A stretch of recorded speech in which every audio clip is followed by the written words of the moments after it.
Mudah-mudahan Allah Subhanahu wa Ta'ala menerima seluruh rangkaian amal beliau dan mengangkat derajat beliau dan menjadikan kuburan beliau pertemanan surga. Dan Allah menempatkan rohnya di kalangan arwah al-illiyin minal anbiya wal mursalin wal malaikatil muqarrabin wal awliya wal syuhada wal salihin ala hadhihi niyyah wa ma nahu salafun as-salih sayyidul hamid Umar wa jami'il masyayikhina al-Fatiha.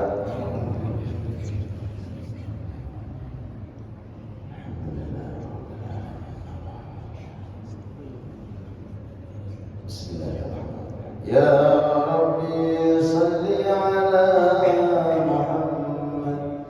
Ya Rabbi salli alaihi wa sallim. Ya Rabbi salli ala Muhammad.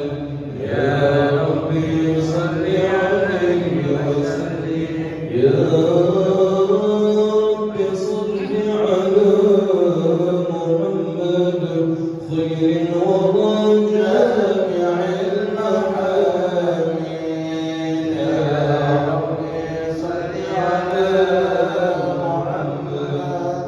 يا ربي صل عليه وسلم. يا ربي صل على محمد.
يا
Alhamdulillah,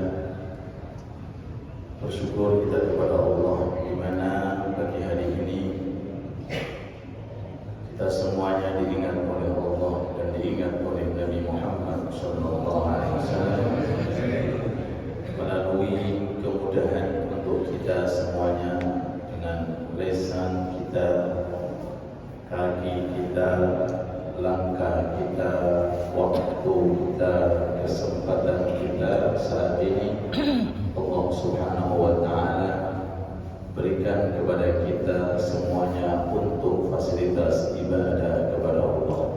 Mudah-mudahan semuanya diterima oleh Allah, mudah-mudahan semuanya dikabulkan oleh Allah, dan semua hajat-hajat kita insyaallah semuanya diijabahi oleh Allah di dunia wal akhirah. Amin ya rabbal alamin. Hadirin hadirat yang dirahmati Allah Subhanahu wa Ta'ala, pada pagi hari ini insyaallah Al-Fakir akan membahas secara singkat, walaupun pembahasan ini sangatlah banyak sekali, yaitu terkait tentang urusan ibadah tahunan. Ibadah tahunan yang akan terjadi di bulan Dzulhijjah,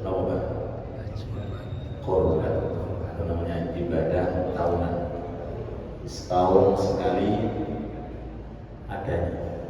Berbeda dengan sholat itu harian, berbeda dengan Quran itu harian, berbeda dengan zikir itu harian, tapi ini ibadah datangnya cuma setahun sekali, yaitu ibadah yang namanya Qurban.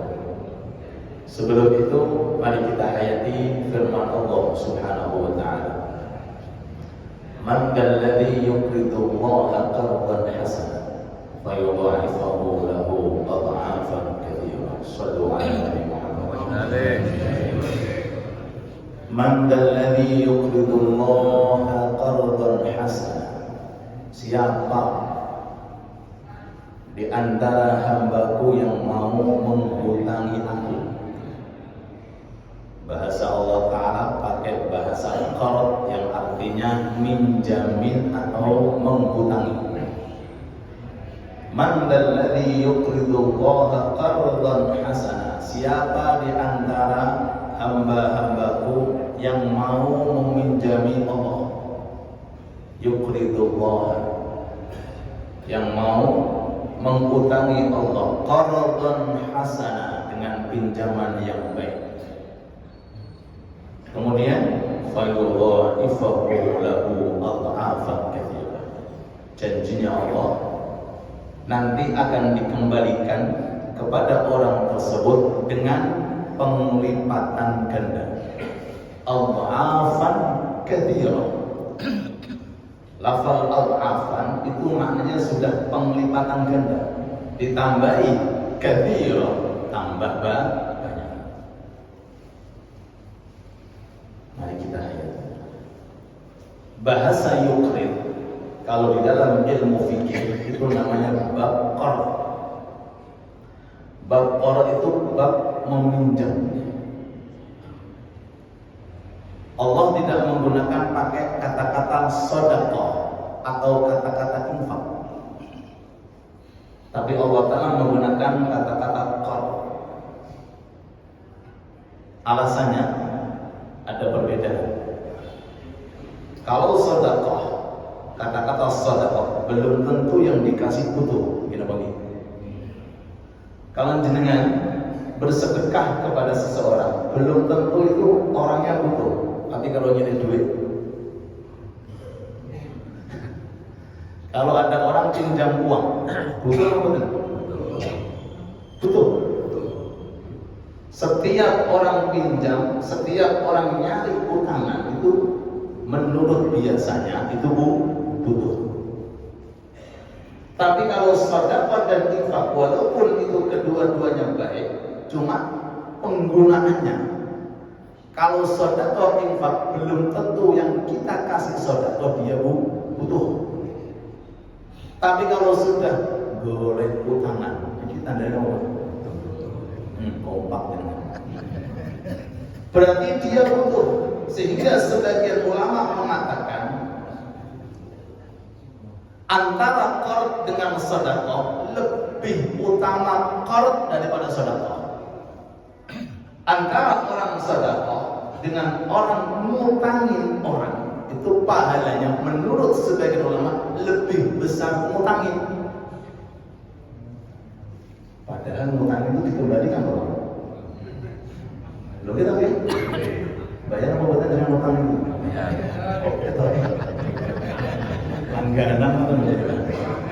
Hah? Kalau jenengan ngutangin orang, itu mesti dikembalikan. Tapi kalau sedekah enggak. Loh.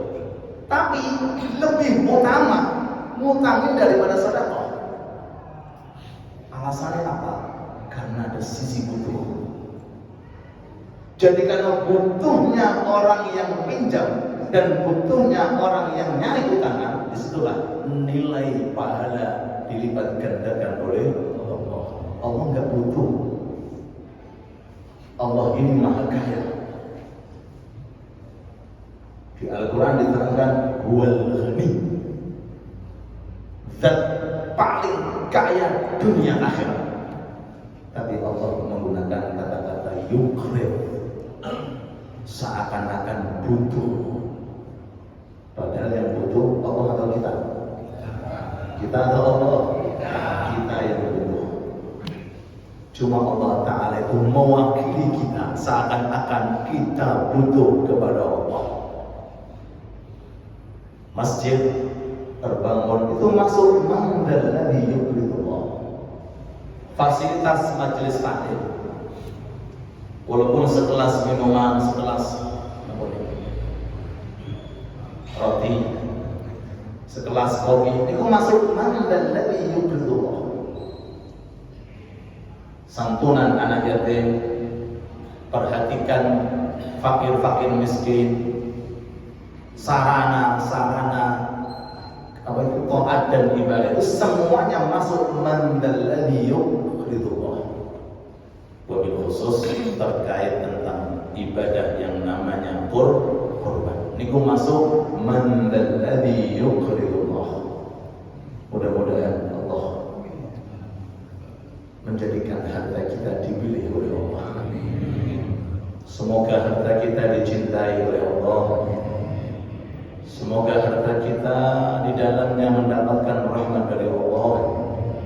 Semoga Allah memberikan kepada kita rezeki yang halal, sehingga rezeki tersebut memudahkan kita untuk bisa terus mendapatkan ridhonya Allah, mendapatkan cintanya Allah, mendapatkan rahmatnya Allah, dan mudah-mudahan mendapatkan surganya Allah. Amin amin ya rabbal alamin. Perbedaan antara utang, ngutangin orang dengan sedekah. Menurut sebagian ulama lebih besar pahalanya mengutangin daripada sedekah karena dipandang dari segi butuhnya.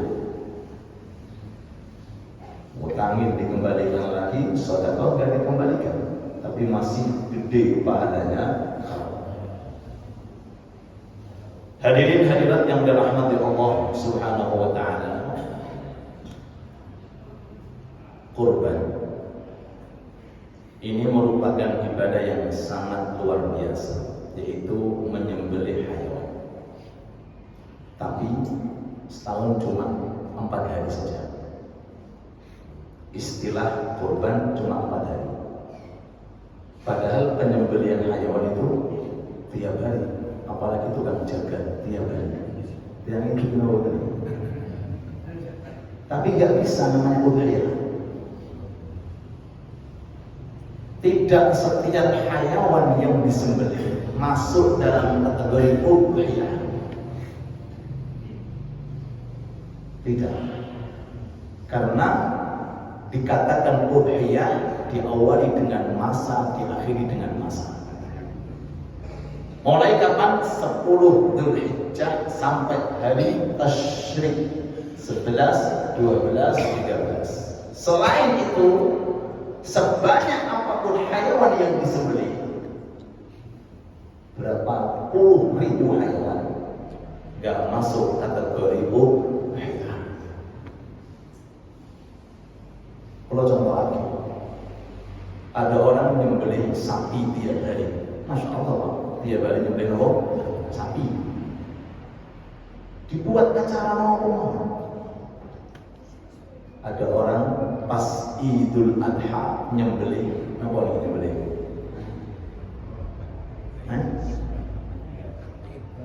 Kambing atau ayam? Kambing. Nilainya beda. Padahal gede sapi. Dan sapi ini harian, mulai dari awal sampai akhir disembelih. Tapi beda nilainya dengan kambing. Kok bisa? Bukan masalah bilangan, tapi letak waktu yang begitu mulia dan barokah di hadapan Allah Subhanahu wa taala. Jadi dengan ini keterangan kita usahakan sekuat tenaga derek korban walaupun sekelas ayam. Kok ayam tadi? Walaupun sekelas sekelas sapi, sekelas derek korban diusahakan. Nanti saya terangkan sekelasnya itu, nanti saya terangkan. Bagi korban. Dari ini timbul perbedaan pendapat hukum korban. Apakah wajib ataukah sunnah? Jenengan pilih mana? Wajib atau sunnah? Nek wajib tidak dilampahi, nek sunnah boten dilampahi, boten napa-napa. Kok wajib atau sunnah?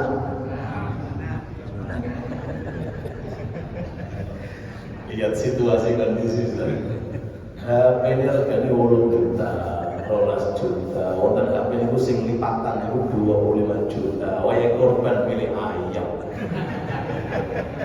Pakai pendapat Ibnu Abbas aja gitu. Oh, gak izin di pangeran raya. Saku HP ini selawe juta. Wae korban milih apa? Menungso.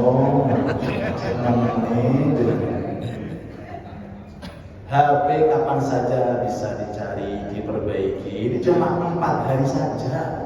Setelah 4 hari selesai dan belum tentu rezeki kita ini ada terus.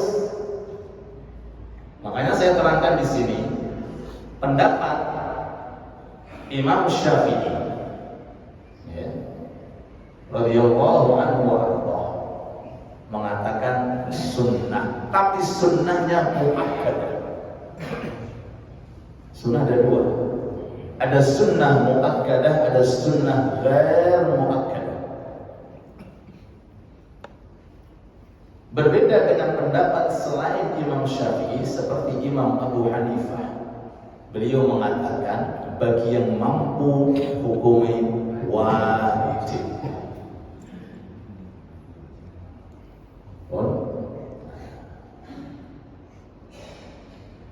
Per madhab itu nggak ada dalil masing-masing, nggak ada referensi masing-masing.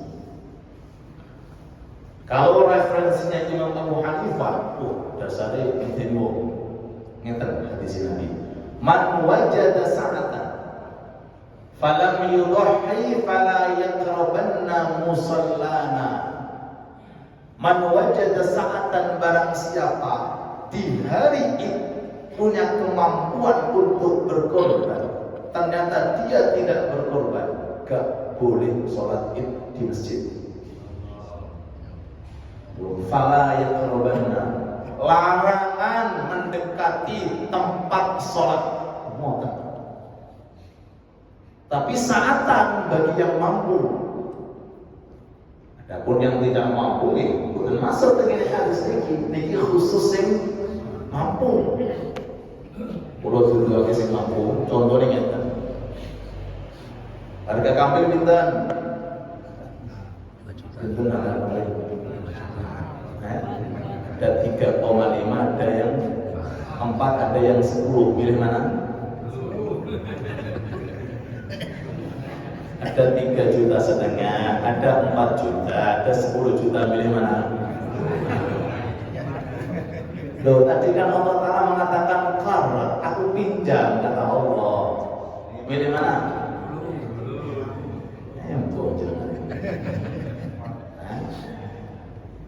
Terserah milih yang mana, sesuai dengan kemampuannya. Di hari Id ternyata dia memiliki uang di atas itu, semisal 20 juta. Mampu betul. Bahkan mungkin 10 juta kalau dia milih 3,5. Menurut madhab Imam Abu Hanifah gak oleh sholat. Sholat itu diwi yang rumah.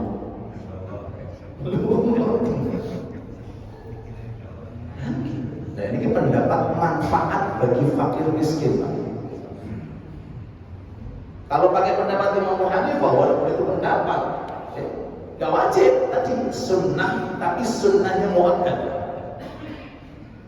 Sunnah muakkadah itu menurut mazhab Imam Syafi'i, karena beliau memandang mazhab Imam Abu Hanifah yang wajib, maka beliau mengambil sunnah muakkadah.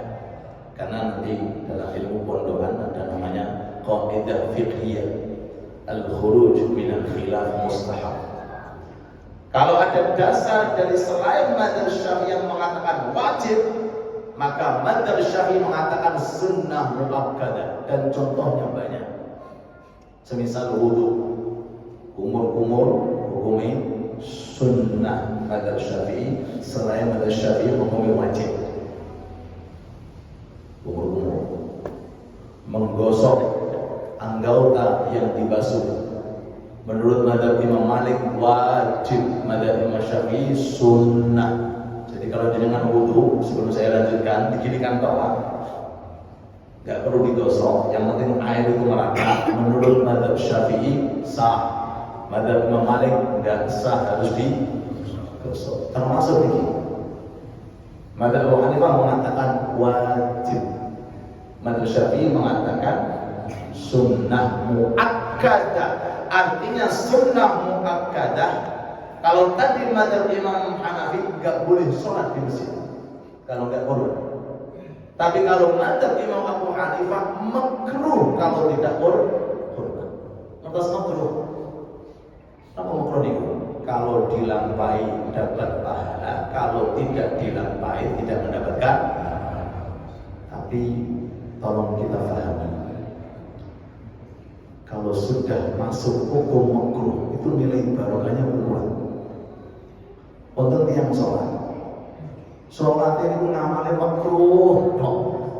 Sholat sah, tapi pahalanya merenteng. Sholat, buatan tegaknya sholat berikut. Sofi lagi berikut.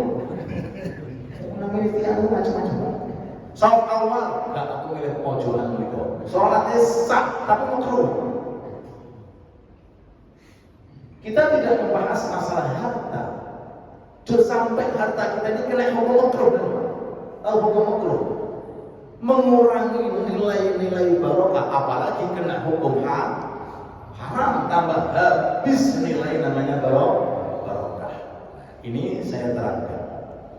Madzhab Abu Hanifah hukumnya wajib bagi yang mampu, madzhab Imam Syafi'i bagi yang mampu hukumi sunnah muakkadah. Artinya sunnah muakkadah kalau di hari-hari itu dia punya kemampuan tidak korban, maka hukumnya makruh. Sampai Imam Ibnu Abbas itu sahabat, beliau punya referensi, walaupun ini oleh beberapa ulama tidak disepakati, tapi pendapat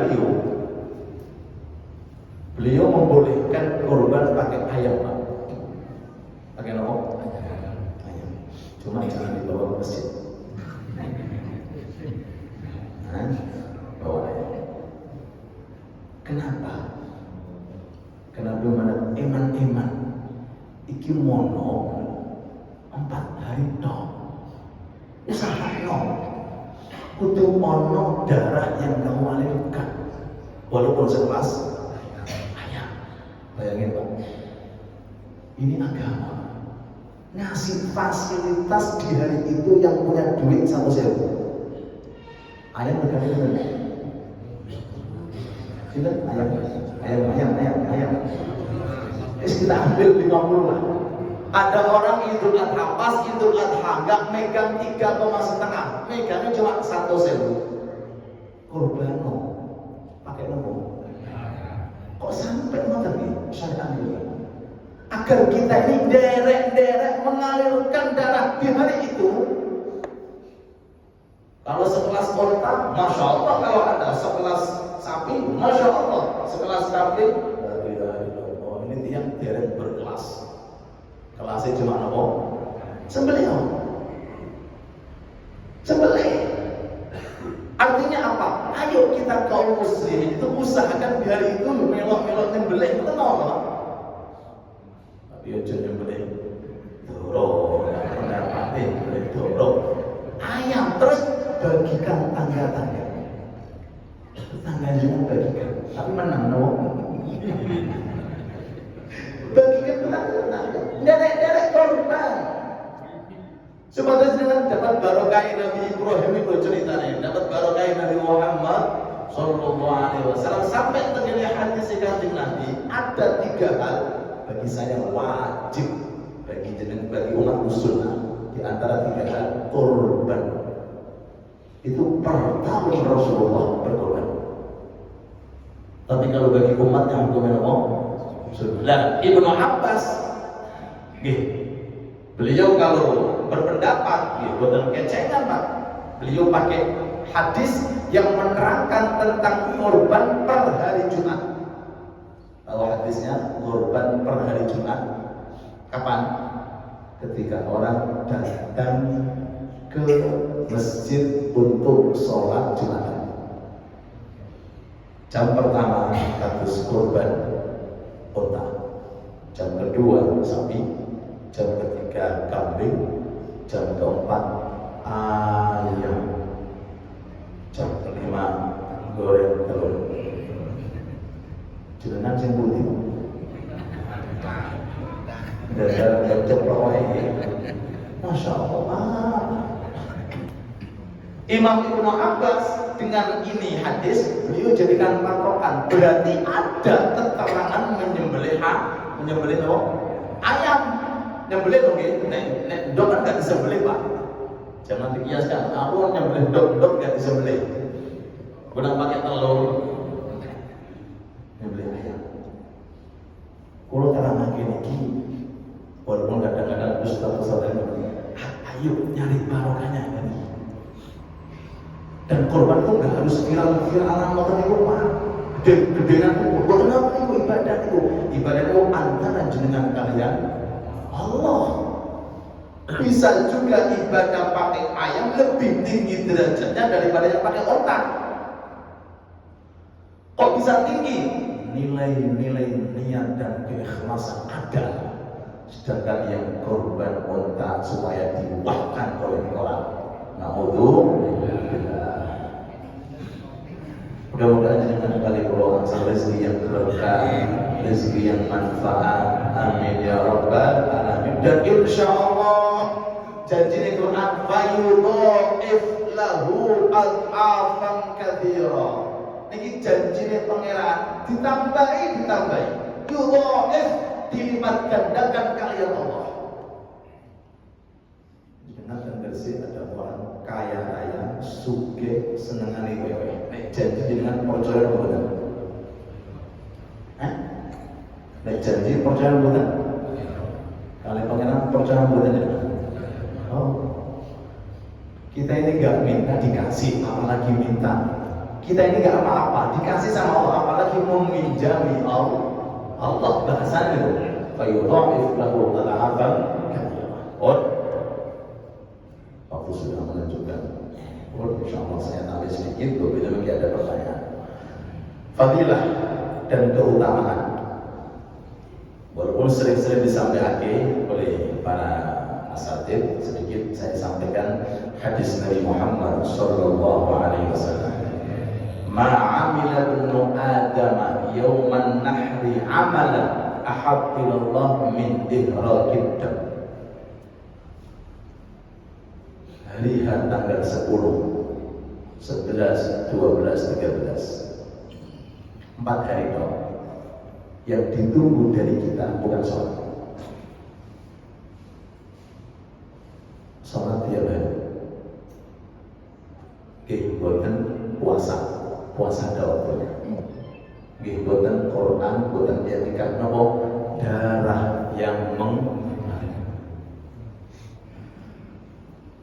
darah utama cuma 4 hari doang. Keterangan hadis Rasul nggak berusaha sih min ihraqid dam. Napa? Mengalirkan darah. Darah apa? Darah hayawan yang disembelih. Padahal hayawan tiap hari disembelih. Itu ada jualan daging sapi, daging itu nggak masuk. Ini hadis cuma yauman nahr, di hari penyembelihan korban 4 hari. Tidak ada amalan yang paling ahab dicintai oleh Allah. Jangan moga jangan bayangin ahab paling dicintai. Jangan bayangkan nopo maknanya paling dicintai Allah. Berarti paling besar pahalanya, paling gede pahalanya. Itu apa? Ihraqid. Di sini nggak disinggung dagingnya. Nggak disinggung juga jenisnya hayawan yang akan disembelih. Pokoknya darah mengalir. Walaupun sekelas apa di bawah. Kompak sekali. Sing penting pokoknya darah mengalir. Itu amalan ahab indallah, amalan yang dicintai oleh Allah. Bahkan ditunggu sama Allah. Kalau kamu nggak bisa tanggal 10, masih ada tanggal 11. Nggak bisa tanggal 12, nggak bisa tanggal 13. Nggak bisa ya sudah. Udah, kalau nggak bisa ya sudah. Tapi kan diusahakan. Insya Allah sampai ada istilah pakungan. Oke, sangat bagus pakungan. Semisal orang kan kemampuannya beda-beda. Pengen korban sapi, pengen korban domba, Telur 2,5 juta itu masya Allah bagi dia berat sekali. Urunan orang itu sama.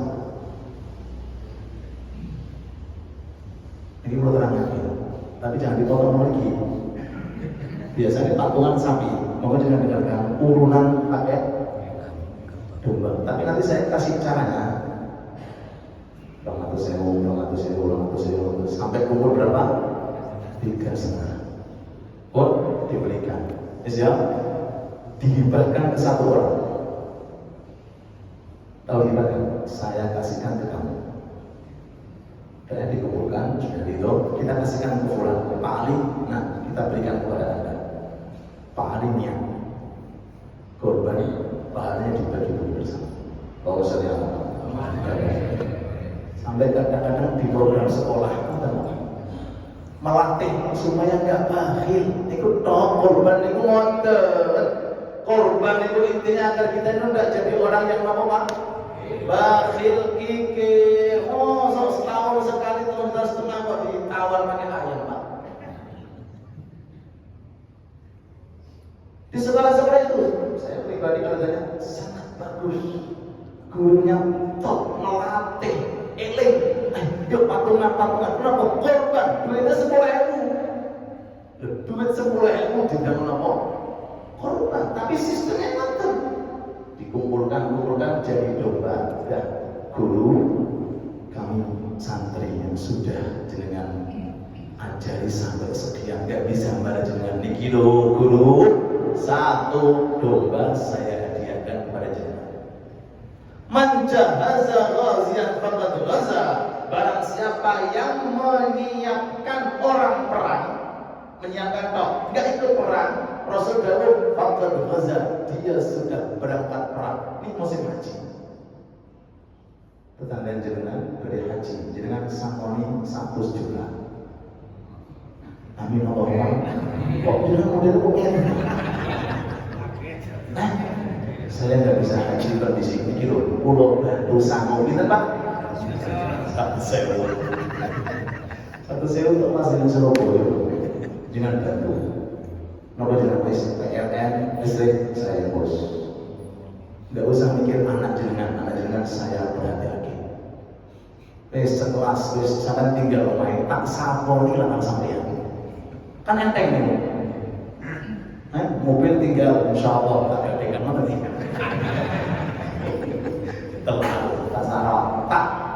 Tak cuci, tak perhati-hati. Manjahaza ghaziya.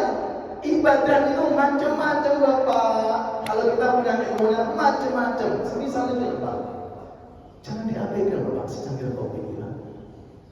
Jangan diabaikan secangkir air.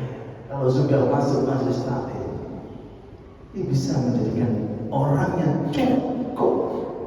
Kalau itu menghadap kepada Allah Subhanahu wa Ta'ala, monggo. Tapi maksud dengan patungan kambing, mudah-mudahan diberkahi oleh Allah Subhanahu. Amin ya rabbal alamin. Rabbana atina fid dunya hasanah wa fil akhirati hasanah wa qina adzabannar. Sallallahu ala sayyidina Muhammadin wa alihi wa sahbihi wasallam. Alhamdulillahi rabbil alamin. Bila ada pertanyaan monggo setelah satu qasidah. Ya arhamar rahimin ya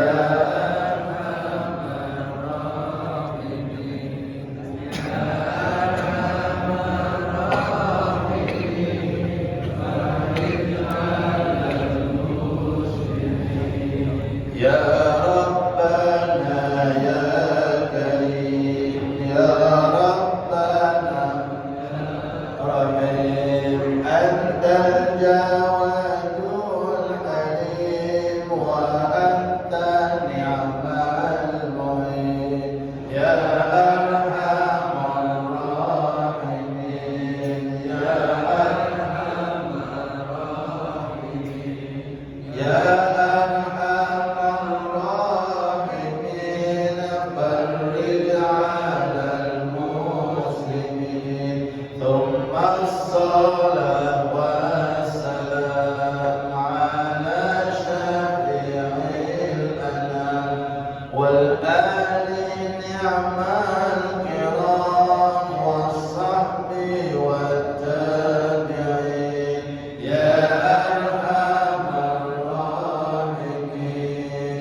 10 menit kita tutup untuk sekaligus nanti isya. Monggo. Pada saat kita mau sholat berjamaah Tinggi asal Soalnya terus ada dengan pertanyaan. Monggo. Pertanyaan bebas ya. Monggo. Tidak harus sesuai dengan materi. pada saat kita mau sholat berjamaah asar di masjid ternyata sudah mati, kita masih berduduk, terus sama-sama ada 2 orang, itu lebih baik kita mengikuti sholat berjamaah dengan imam terlambat 1 rakaat, kemudiannya dikerjakan setelah sholat asar, atau mengajak 2 orang itu untuk berjamaah sendiri gimana? Bagus, pertanyaan bagus, Masya Allah. Pahami pertanyaan ini? Jawabannya pun Wallahu ta'ala a'lam bishawab. Pertama, hukum jamaah sah.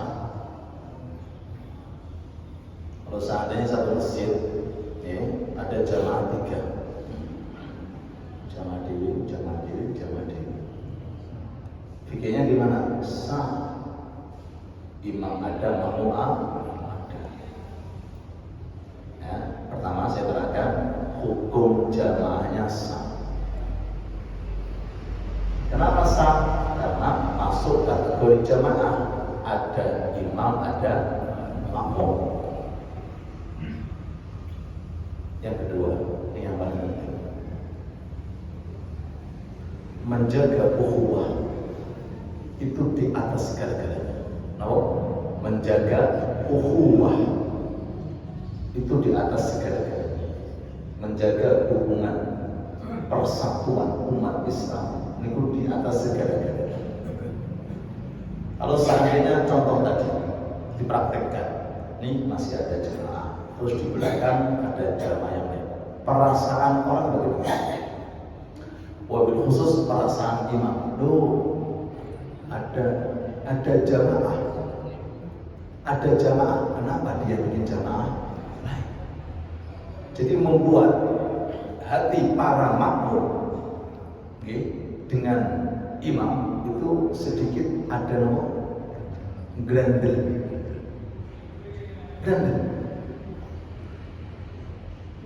Kecuali kalau saatnya dalam kondisi terbatas, contohnya musafir, itu orang yang di dalam masjid paham, musafir, karena kondisi bepergian mungkin kosong, mungkin jamaah. Tapi kalau seandainya kondisi buatan musafir, semisal di masjid ini, semisal ternyata ada orang sana jamaah, sini jamaah, bagaimana perasaannya? Kok bisa ya Islam semacam ini ya? Bahkan perbedaan mazhab. Niki indahnya depan Hanafi imam, belakang Syafi'i sah. Depan mazhab Syafi'i, belakang Hanafi sah. Padahal perbedaan mazhab, dan biasanya perbedaan ada dalam wudu. Mazhab Hanafi megang istri enggak batal. Mazhab Syafi'i megang istri batal, sah berjamaah. Tujuannya apa? Ukhuwah. Ukhuwah ini penting, Pak. Ulama mengatakan itu perbedaan gampang. Yang penting itu jaga kerukunan umat. Kalau tadi pertama saya sampaikan hukum jamaahnya sah. Tapi yang kedua, tolong jaga ukhuwah sehingga lebih baik ikut jamaahnya imam. Kemudian kalau seandainya orangnya dia tahu, waduh aku ketinggalan rakaat pertama sehingga aku nggak bisa takbiratul ihram pertama, monggo setelah itu jenengan iadah kembali, tidak ada masalah.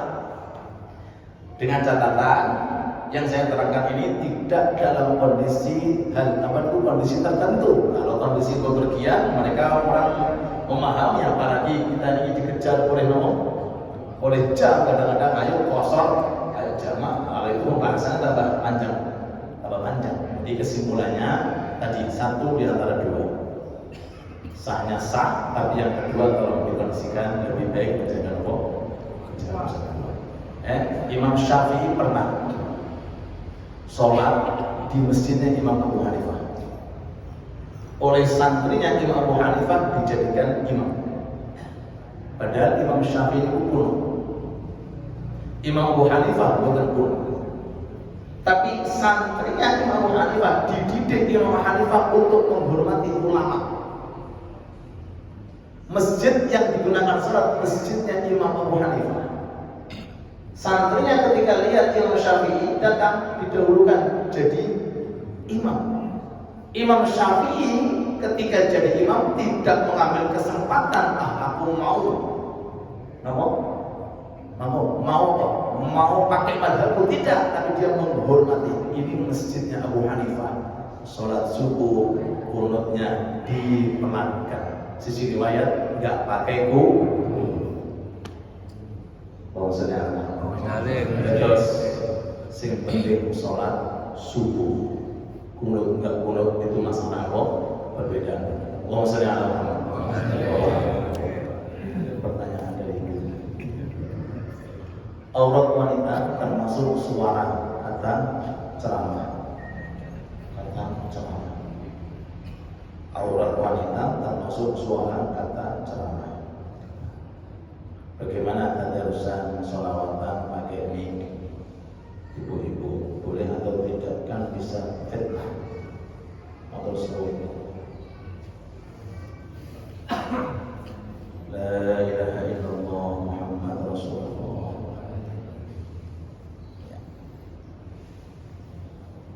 Suara laki-laki dengan perempuan dalam syariat Islam ada sisi perbedaan. Makanya nggak ada adzan wanita. Apa ada? Kalau itu ada Allahu Akbar.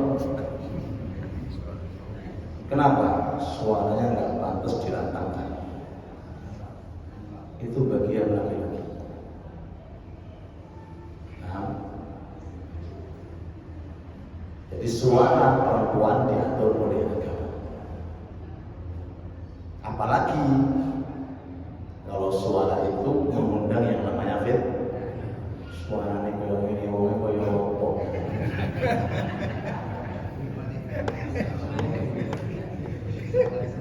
Jadi kembali, jika menimbulkan fitnah, jangan.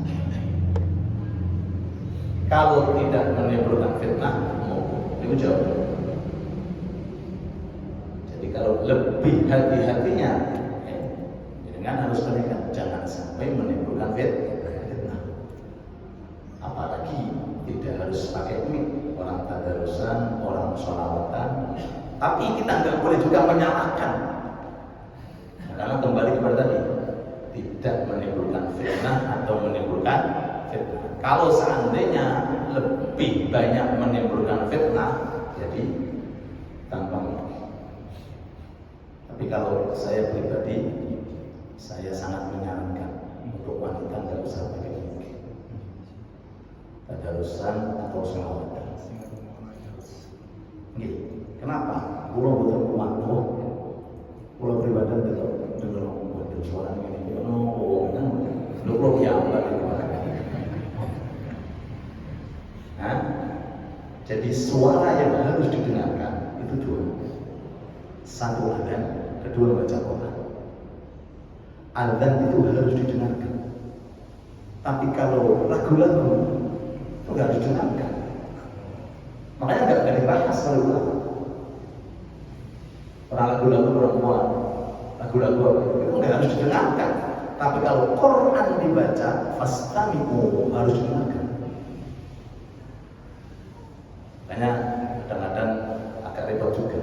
Ada masjid dikumandangkan Quran. Ini tujuannya harus didengarkan. Nah, tolong ini juga penting. Dan adzan pun ketika dikumandangkan harus didengarkan. Nah, ketika yang baca Quran itu adalah perempuan, atau yang baca Quran itu, yang adzan itu adalah perempuan, maka kita mau nggak mau harus didengarkan. Kecuali kalau jamaahnya itu khusus untuk wanita, tambah apa itu terhindar dari fitnah. Cuma kembali lagi, ada fitnah atau tidak ada fitnah. Kalau yang baca seandainya orang yang sudah lanjut usia, oh ini. Tapi kalau yang baca Masya Allah gitu ya, umurnya Masya Allah, suaranya Masya Allah, itu ya. Allah Ta'ala. Cara mengingatkan suami yang boten ngaos, ojo tiga wetan. Ya apa caranya, Ustaz, suami ini gak gelem ngaji. Apa jadi itu? Ojo tiga wetan. Saya boleh wetan di masjid. Jawabannya pun cara mengingatkan suami yang boten ngaos. Ingat ya, seorang istri dia apa-apain itu pasti di bawah suami. Ya, kekuasaan rumah tangga itu ada pada suami. Istri itu di bawah suami. Ketika suami itu solehah, ketika istri itu solehah dan suami belum pandai soleh, dengan ceritanya Siti Asia dengan Fir'aun kafir, Asia mukminah solehah min ahli surga. Satu rumah beda agama masih bisa hukum. Ini bodoh agama jadi anak lagi. Hati-hati istri ketika mau mengingatkan suami, apalagi terkait tentang urusan ngaji. Kalau urusan yang wajib aini, istri boleh tegas, bapak sholat, bapak puasa, tegas karena fardu ain. Tapi kalau urusan majelis taklim gak sekeras urusan apa? Sholat. Paham ya? Yang kedua, istri punya trik-trik tersendiri bagaimana suami nopo dereng ngaji. Dia triknya istri tahu sendiri Pak. Caranya tahu sendiri. Bagaimana caranya? Beragam. Dengan cara yang lemah lembut, dengan cara yang penuh dengan tata krama, dengan cara ambil guyon-guyonan. Nampak ambil guyon-guyonan. Jadi cara pulang. Nama guyon-guyonan.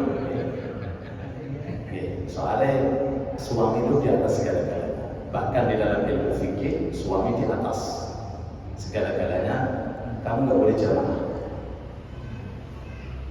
Istri wajib nurut. Istri wajib nurut ketika suami melarang jamaah. Wajib. Kalau tetap jamaah dosa. Padahal itu kebaikan. Kenapa? Ketika suami melarang, hukumnya wajib. Sedangkan istri datang ke jamaah itu hukumnya buatan wajib. Tapi buatan tak bojo yang tadi. Buatan. La ta'ata li makhluqin fi ma'siyatillah. Wallahu ta'ala rabbana atina fid dunya hasanah wa fil akhirati hasanah wa qina adzabannar.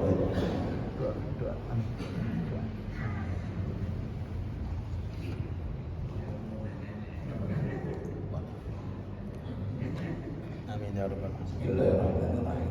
Alhamdulillahirabbil alamin. Allahumma shalli wa sallim ala sayyidina Muhammadin rabbil alamin.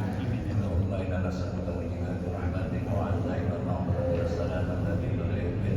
Allahumma liman min kulli wa jannata wa najata min an-nar wa 'afina min sa'at.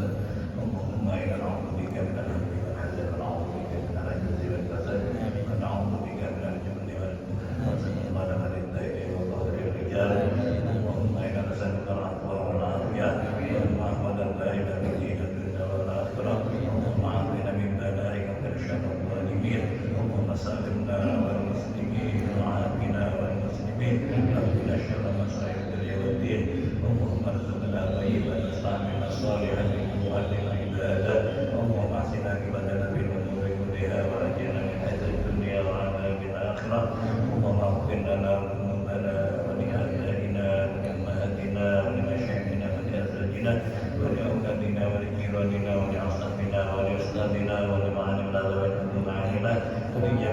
حاضرين في هذا المكان ولجميع المسلمين والمسلمات والمؤمنين والأحياء منهم والأموات إنك يا مولانا سميع قريب مجيب الدعوة وقضي الحاجات وغفر الذنوب برحمتك يا أرحم الراحمين ربنا هب لنا من أزواجنا وذريتنا قرة أعين واجعلنا للمتقين إماما ربنا آتنا في الدنيا حسنة وفي الآخرة حسنة وقنا عذاب النار صلى الله على سيدنا محمد وعلى آله وصحبه وسلم سبحان ربك رب العزة عما يصفون وسلام على المرسلين الحمد لله رب العالمين سير